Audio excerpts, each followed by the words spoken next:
कशा आहात तुम्ही? मी रत्ना पवार तुमचं स्वागत करीत आहे आपल्या छोट्याशा मराठी ब्लॉगमध्ये.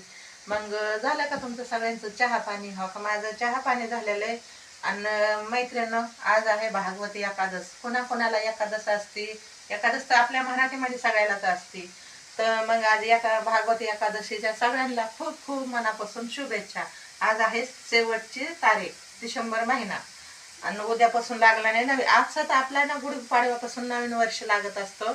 पण आता हे काय आहे, कॅलेंडरच्या हिसाबाने आपल्याला बी चालावं लागतं. आहे का नाही, तुम्हाला तर माहिती आहे सगळ्यांना. चला, हो का, मग माझा ना स्वयंपाक चालू आहे. माझी तर एकादश आहे. त्या दोघांपुरता करायची बसा मला स्वयंपाक. तर आता इथं मस्तपैकी लसूण आणि जिरा टाकून बटाटे टाकले ह्यात. म्हणजे थोडंसं तेलामध्ये परतून द्यावा. आणि ही मग नंतर ही मेथीची भाजी ही टाकणार त्याच्यामध्ये. म्हणजे बटाटा आणि मेथीची भाजी मिक्स करणार आहे. आणि इथं पीठ मळून घेतलेलं आहे. आणि दोघापुरताच स्वयंपाक आहे. चला मग मैत्रिणींनो, माझे व्हिडिओ तुम्हाला आवडत असले तर मैत्रिणींनो लाईक करा, शेअर करा, कमेंट करा आणि सबस्क्राईब नक्की करा. आणि माझे व्हिडिओ नक्की बघत जा मैत्रिणींनो. काही चुकत असलं माझ्याकडून तर तुम्ही कमेंट करून नक्की सांगा की ताई असं करा तसं करा. मी नक्की त्याचा प्रयत्न करीन. चला मग, बाय, भेटू नेक्स्ट व्हिडिओमध्ये.